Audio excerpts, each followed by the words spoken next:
Ano nga ba ang addition property of equality at paano siya ginagamit in solving linear equation in one variable? Gusto mong malaman? Tara't pag-usapan natin yan dito. Manood, makinig, mag-enjoy at matuto.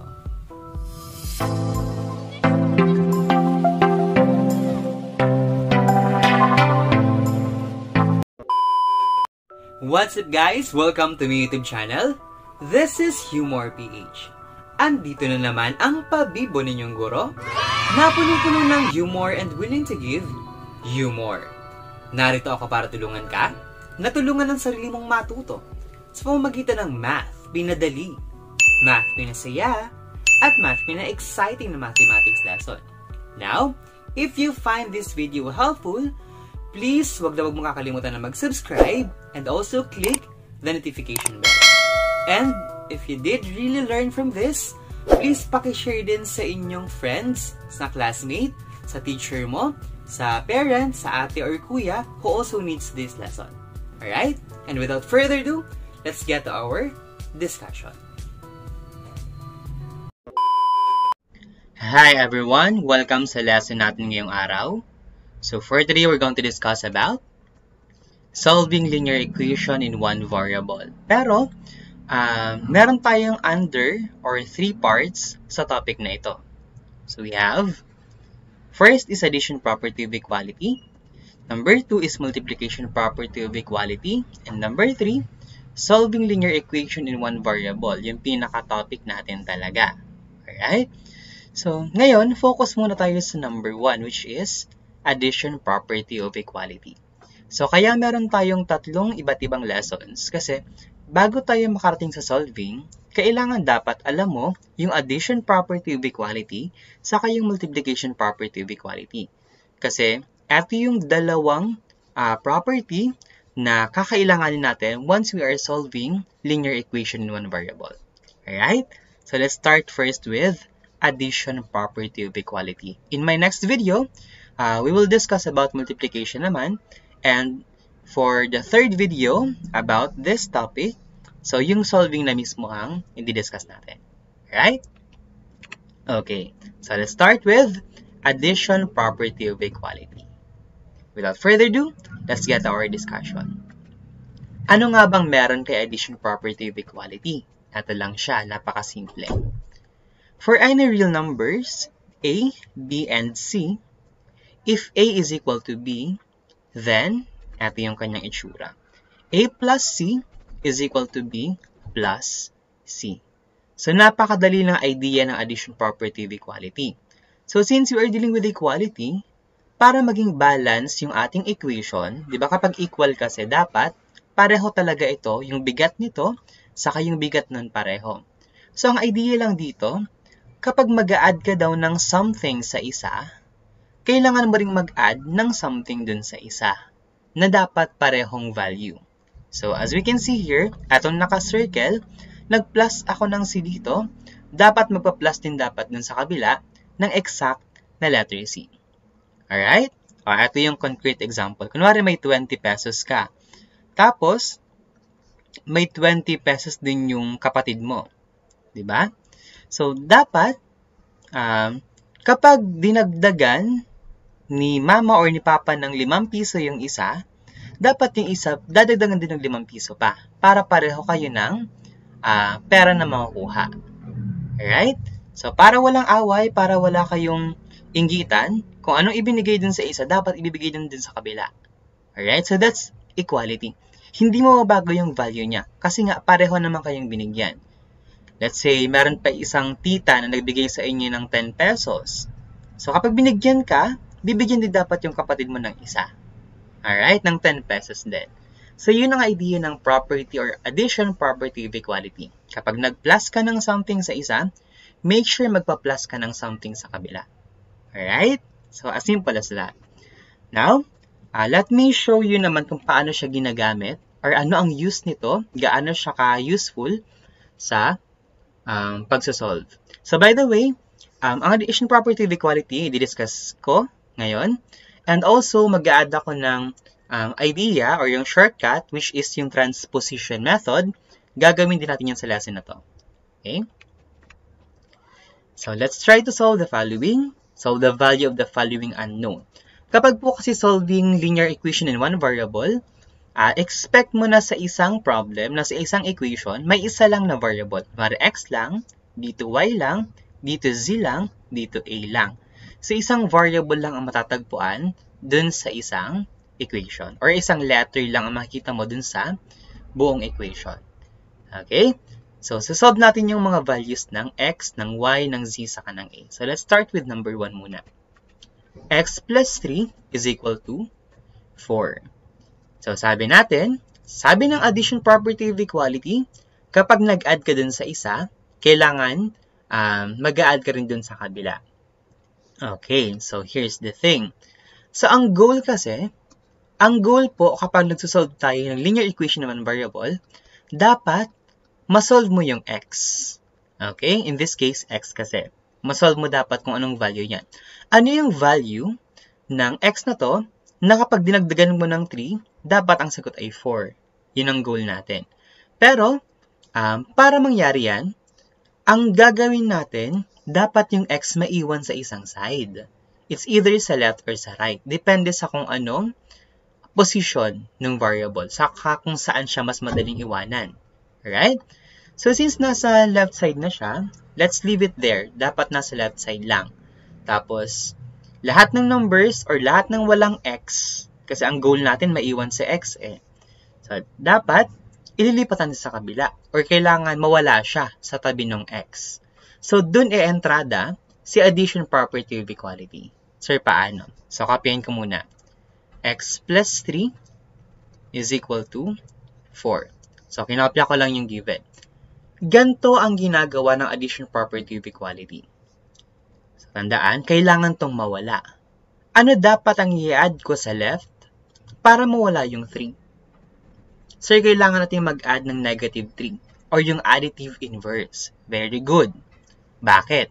Kasi kailangan maging 0 yan. Para mawala yan, kailangan siya maging 0. And let me show you kung paano mag-0 yung isang integer. Kunwari meron kang 3. Anong ipa-plus ko para maging siyang 0? The additive inverse of 3. Dun yung negative 3. Okay? So, kapag inad ko yung 3 plus negative 3, the answer would be 0. Kunwari, 4. Anong ipa-plus ko sa 4 para maging siyang 0? Ito yung goal natin lagi. Ano yung nasa blankong yan para maging siyang 0? Para mawala siya doon. Diba? Kaya nga, kailangan yung x ang matira eh. Kailangan mawala ito. Ayan. So, dun papasok yung additive inverse. Magiging plus negative 4. So, kapag nagpa-plus ka kasi ng opposite sign, automatic 0 ang sagot. Let's say negative 5 naman. Anong ipa-plus ko? Positive 5.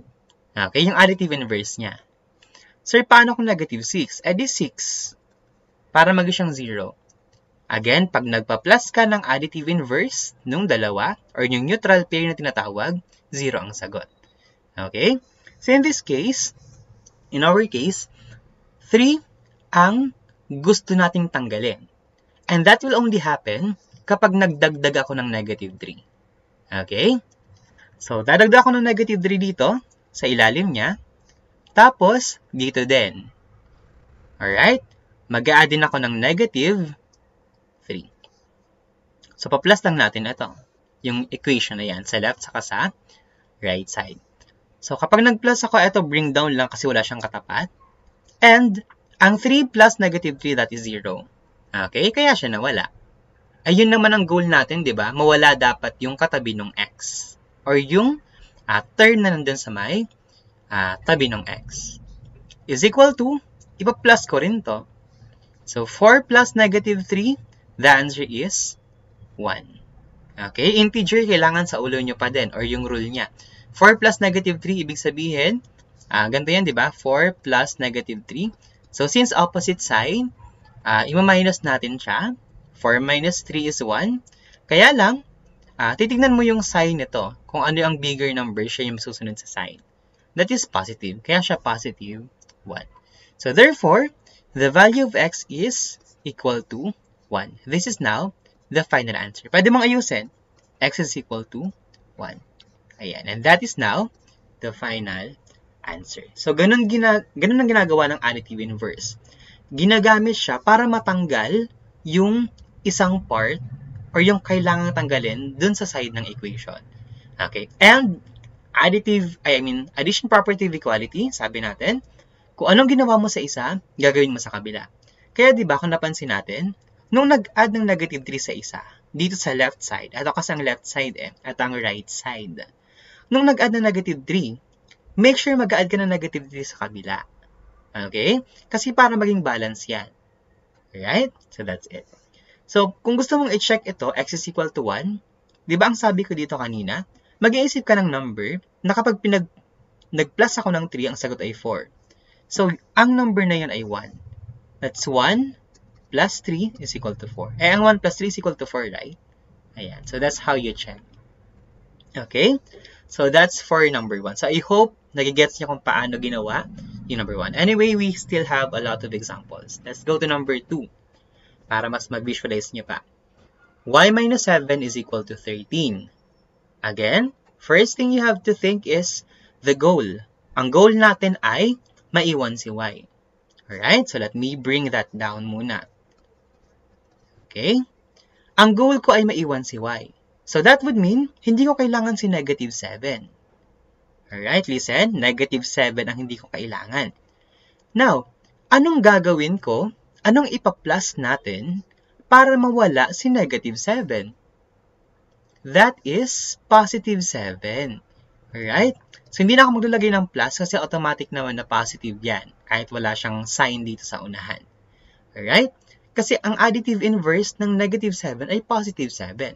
Kapag pinlas ko yung dalawa, magzi-0 yan. Okay? Neutral pair yan eh. Magzi-0 yan once you add it. Now, ang problema, hindi lang dapat sa isang side mag-a-add. Sa left side, hindi lang dyan. Dapat pati sa kabila. Okay? So, kung may 7 kang dinagdag sa isa, may 7 ka din dapat na idadagdag dun sa kabila. Okay? So, now, bring down tayo ng y, kasi wala naman siyang katapat, wala siyang, yeah? So, ito, negative 7 plus 7 magiging 0 yan. So, wala na siya dito. Is equal to 13 plus 7, the answer is 20. Ayan, so, tapos na.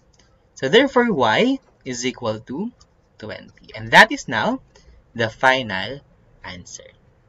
Okay? So, ganun lang. Tignan mo lang kung ano yung tatanggalin. Tapos, ipa-plus mo yung additive inverse niya. Dito, in this case, negative 7 kasi ito, itong katabi, 7 ang pinlas natin. Kasi siya yung additive inverse ng negative 7. Alright? So, that's for number 2. So, let me show you naman yung number 3. Negative 9 plus z is equal to negative 22. Alright? So, ito yung ating variable na hanapan ng value.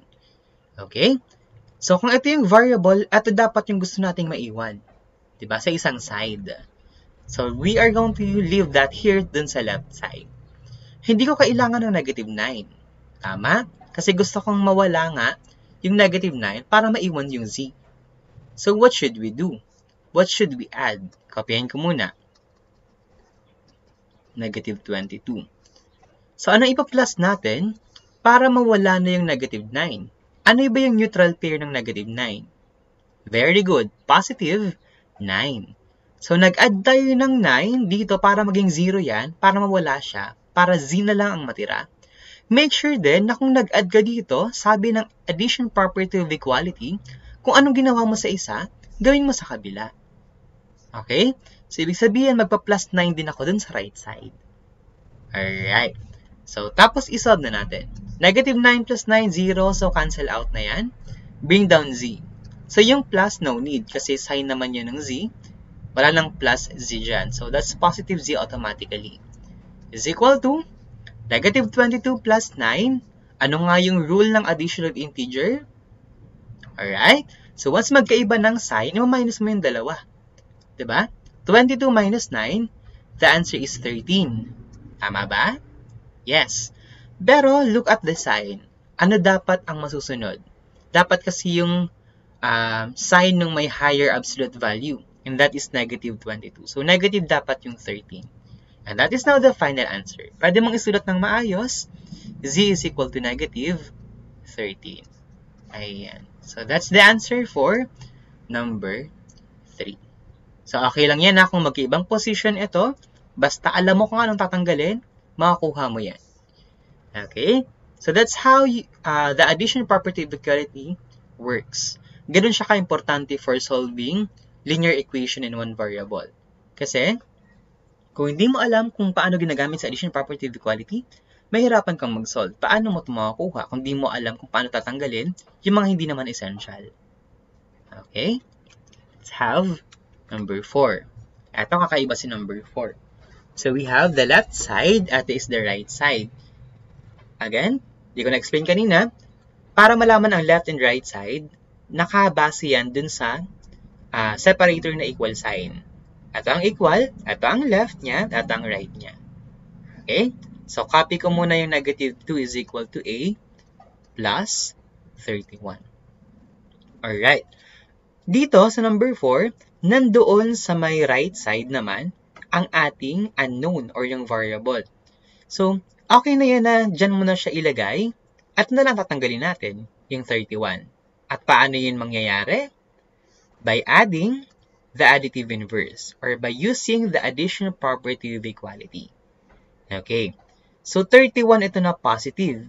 Ano ang counterpart niya or ano ang additive inverse niya? Negative 31. Okay? And whatever you do, kung nag-plus tayo ng negative 31 sa may right side, make sure sa left ganun din. Negative 31 para balance yung equation.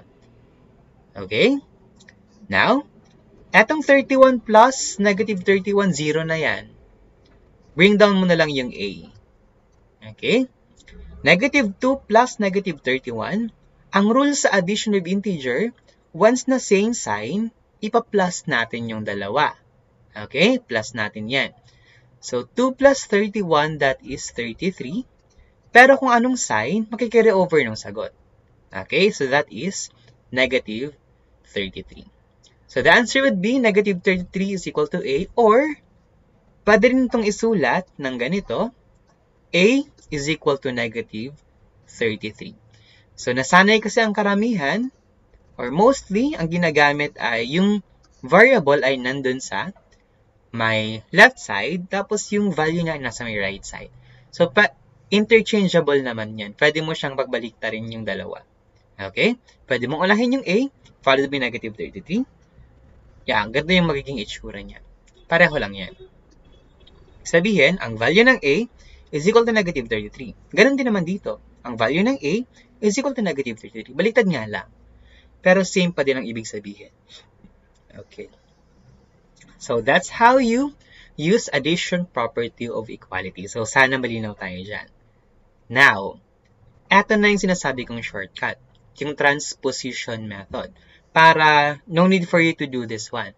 Pero, syempre, dapat alam mo kung paano i-explain kung saan nakuha yung transposition method, saan nang galing yung idea. So, because the idea of transposition method, ito yan, the idea of transposition method came from the idea of additive inverse or the addition property of equality. Doon siya nanggaling. So, nabuo yung shortcut dahil meron tayong pinanggalingan na idea or na concept, which is addition property of equality. Okay? So, ito na yung nabuong shortcut. So, I'll show you how it's done. X plus 3 is equal to 4. So, ganito siya. So, let me write it down. Plus 3 is equal to 4. So, no need for you to think of the additive inverse. Yung ginagawa natin kanina. Ganito ang ginagawa niya. Diba? Yung x ang goal natin na matira sa isang side of the equation, kailangan ko lang ilipat yung positive 3. Okay? Or i-transpose ang positive 3 doon sa kabila. Okay? Dito nililipat siya bigla. Nililipat bigla yung number. So, transpose natin yung positive 3. And tatandaan nyo itong mabuti. Once na naglipat, or once na naglipat siya ng side, mula sa left, napunta sa right, ibig sabihin mag-change din ng sign yung particular na value. Ulitin ko. Mula sa left, lilipat yung 3 sa right, dapat yung sign niya mababago. Kung positive yung 3 dyan, dapat kapag nilipat ko siya dito sa katabi ng 4, magiging siyang negative 3. Parang ganito. X is equal to 4, yung x na lang ang natira kasi nilipat natin yung 3. Tapos yung 4, bring down lang din. Pero yung 3, since lumipat siya, and sabi ko, once you transpose a particular number, a particular value, a particular term, dapat magbabago ang kanyang sign. So, what should be the sign kapag lumipat siya? Very good. Negative 3 na siya. Alright? Nagbago ang sign nung lumipat siya sa kabila. Solve mo na lang. X is equal to 4 minus 3. The answer is 1. That is now the final answer. So, same thing lang siya nung addition property of equality. Parang ganito. Diba, nag-plus tayo ng negative 3, tapos negative 3, right? Kinancel ko siya, naging x na lang yung natira. 4 minus 3 is 1. Okay, same lang yung sagot, syempre. Pero dito nga lang, directly, nililipat yung number, tapos saka lang siya sinasolve. So, that's the shortcut method. So, you can choose kung gusto mo or mas sanay ka for addition property of equality, then do that. Pero kung mas gamay mo yung transposition method or kung po-practice mo to, then this will be useful to you. Okay? Right. Let us apply transposition method for number 2. So, same given to ng number 2 kanina. So, ang gagawin natin dito, di ba kailangan matira yung y? Yes. Ililipat ko yung negative 7 sa kabila. Alright? So, ta-transpose natin yung negative 7 sa kabila. Because we don't need negative 7 dito sa may left side.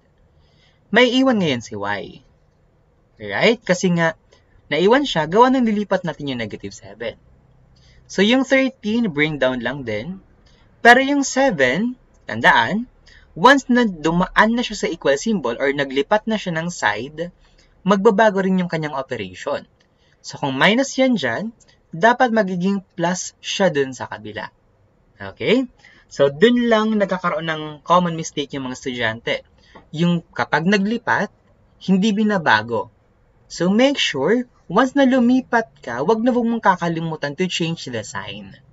Okay? Don't ever forget that.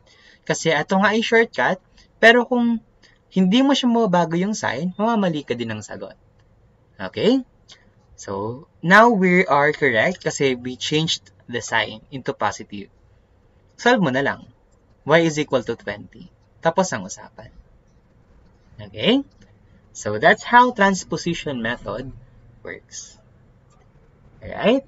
So, let me have number 3. Same given din to ng number 3 kanina when we did the addition property of equality. Ngayon, we are going to solve this using transposition method. Ayan. So, yung z, ang ating gustong iwanan sa isang side. So, kung dyan yan sa may left, ililipat ko yung negative 9 kasi hindi naman siya kailangan. Lipat siya doon, ang matitira ay z na lang. Tama? Bakit natira? Nilipat mo na kasi yung negative 9. Tapos, bring down negative 22. Now, nag-transpose tayo, lumipat siya from left to right. Yung negative 9, magiging siyang positive 9 na. Kasi dumaan siya ng equal symbol or lumipat siya ng side. Take note, once na nag-transpose tayo, transposition method, magbabago yan ng side. Okay? Now, z is equal to negative what? 13. Once we are adding opposite sign, minus mo yung dalawa. 22 minus 9 is 13. Pero since itang may higher absolute value, siya ang masusunod sa kanyang sign. Mas mataas yan, di ba, compared to 9, kapag absolute value ang usapan. So, therefore, siya ang masusunod sa sign. So, this is now the final answer. Okay? So, I hope nakuha nyo na yung technique ng transposition method. And sabi ko nga, you are free to choose kung saan yung mas madali sa inyo. Kung mas madali sa inyo yung additive inverse or yung addition property of equality, then do that. Pero kung sir, parang mas useful sa akin yung transposition method, then gamitin mo ito. Actually, yung transposition method, ito yung madalas nang ginagamit. Okay? Pero sabi ko nga, huwag niyong kakalimutan kung saan siya nanggaling. Kung saan nabuo yung transposition method. Doon din naman yan sa addition property of equality. Alright? So now let's have number 4. So same given ito dun sa number 4 kanina. Negative 2 is equal to a plus 31. So yung a dito, ayan, gusto nating maiwan sa isang side. Dito na lang sa right para hindi na siya mahihilo sa paglilipat-lipat. So lilipat ko ngayon ang positive 31. Mula sa right, papunta sa left. Sorry, copying ko muna.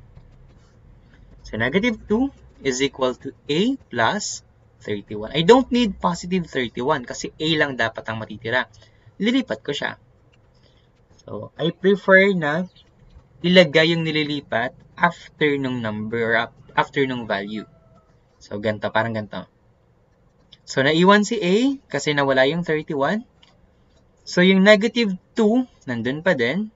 Tapos yung negative 31 ang kasunod. Parang isiningit ko lang siya dito. Alright? Isiningit ko yung negative 31 dito. So, bakit ang yung negative 31 ay positive yun doon? Remember, the rule is, kapag transposition method, kapag naglipat ka, make sure babaguhin mo yung sign. Alright?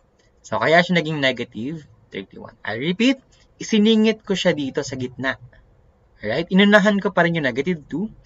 Pero sinundan ko siya ng minus 31 is equal to a. And when we are subtracting minus 31, di ba nag-KCC tayo doon? Keep, change, and change. Keep mo yung negative 2, change into plus, change into negative 31. Mag-change din dapat ng sign yan. Kapag Kapag nag-plus ng same sign, the answer would be negative 33. Okay? And that is now the final answer. So negative 33 is equal to a. Ayan. Or, pwede mo siyang i-rewrite into this one. A is equal to negative 33. Sabi ko interchangeable naman yan. Basta final answer na, pwede mo na siyang freely i-interchange. Ayan. So that's how you solve naman using transposition method. Okay. So I guess you are ready now for our humor drill. So I'll give you 3 items to answer. Okay. I'll pause for a while now. I'll get back to you to give the answer. But if you still need time, feel free to pause the video. Your timer starts now.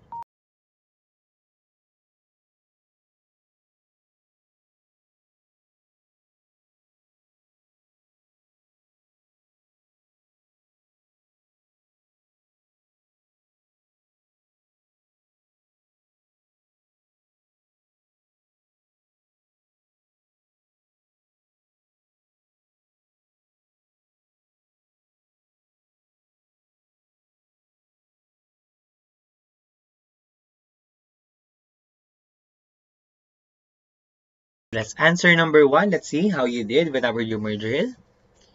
So, gagawin ko yung dalawang version. Addition property of equality tapos transposition method. Okay? So, addition property muna. X plus 11 is equal to 51. So, kapag addition property, magpa-plus ako ng additive inverse, which is negative 11. And whatever you do sa left, gawin mo sa right. Negative 11 din. Siyempre, cancel na to kasi magzi-zero na siya. Bring down x is equal to 51 plus negative 11. Yung minus mo yan kasi magka-opposite sign. So that's 40. Anong sign ng 40? Dun siya magagaling sa mas malaki. Ayan. So the answer would be positive 40. X is equal to 40.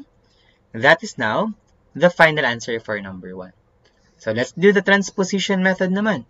X plus 11 is equal to 51. Ililipat ko lang bigla si 11 dun sa kabila. And once na lilipat yan, x yung matitira. 51 minus 11. Alright? Bakit na yung minus? Rule ng transposition kapag naglilipat, mag-change ng sign. X is equal to positive 40 din. Ayan, so that's the answer for number 1. Let's go to number 2. Negative 23 plus y is equal to negative 31. So, dalawang versions tayo. Addition property of equality. Negative 23 plus y is equal to negative 31. So, magpa-plus ako ng positive 23 or yung additive inverse, yung kabaliktaran nito. Para maging siyang 23. Kasi hindi ko siya kailangan, dapat kasi matira yung y. Diba? Ang goal natin matira lang yung isang variable. So, whatever you do sa left, gawin mo sa right. Okay? Magzi-0 na to. Matitira si y. Again, automatic magzi-0 kapag nagpa-plus ka ng magka-opposite sign. Is equal to, this would be negative 8. Opposite sign, so minus mo yung dalawa. 31 minus 23, the answer is 8. Kaya lang, masusunod yung negative kasi mas malaki yung absolute value niya. So that is negative 8. So the answer is y is equal to negative 8. Ayan. So that's the answer for number 2. So doon naman sa nag-transposition method, so let me show you how it's done. Lipat ko lang to kasi I don't need negative 23. Kailangan kasi matira yung y. And nakuha na natin, achieve na natin yung goal natin. Negative 31 plus 23. Tandaan, once na nag-transpose ka, magiging positive na siya or mag-change siya ng sign. Since negative siya dito, nung nilipat ko siya, naging positive na siya. Then y is equal to negative 31 plus 23. Minus mo yan kasi magka-opposite. Isang negative, isang positive. So, magiging siyang subtraction. 31 minus 23 is 8. Kaya lang, masusunod yung may higher absolute value. That is negative. That is now the final answer. So, whether you use the additional property of equality or transposition, dapat same pa din yung sagot. Okay? Same naman talaga dapat. Let's have number 3, last number. So far, how well did you do dun sa ating dalawang given? Were you able to get the answers? So, comment your scores later pala. So, after I showed you ito number 3. Negative 23 plus 42 plus, negative 23 is equal to 42 plus z. So, in this case, ganun ulit, 2-way is equal to 42 plus z. So, addition property muna tayo. Ano yung i-add ko? Dito, hindi naman. Hindi ito kasi wala naman siyang kasamang variable. Eto. Kailangan kong tanggalin yung 42. So, I would add negative 42. Same here. Whatever you do sa left or sa right, gawin mo sa left. Alright. Magiging 0 to. Bring down ko yung z. Equals. So, yung equals, bring down lang din. Since magka-same sign ito, ipa-plus ko yung dalawa. Magiging 65 na negative. Kasi negative sila nang galing. Okay? Ang rule ng addition, same sign add, different sign subtract. Kapag same sign, copy the sign, copy sign. Kapag different sign, minus mo na, copy sign ng higher absolute value. Higher absolute value. Ayan. So, this is now the answer for number 3. Sulat ko ng maayos. Pwede siyang negative 65 is equal to z. O kaya, pwede mong i-interchange yan since final answer na naman. Z is equal to negative 65. Same lang ang ibig sabihin niya. Ibig sabihin itong dalawa na yung value ng z daw ay negative 65. Same lang yan. Okay? So, tell me your score sa ating comment section and let me congratulate you. Thank you so much for listening. I hope you've learned a lot today, and I want to see you in our next video. Bye-bye! Thank you so much for watching, guys. I hope you enjoyed and learned a lot today. And if you did, huwag kang aalis na hindi ka nakakapag-subscribe and nakakapag-click ng notification bell. And also, let me remind you again that you deserve more, you can learn more, and you can be more. #YouMorePH. Bye-bye! See you in our next video.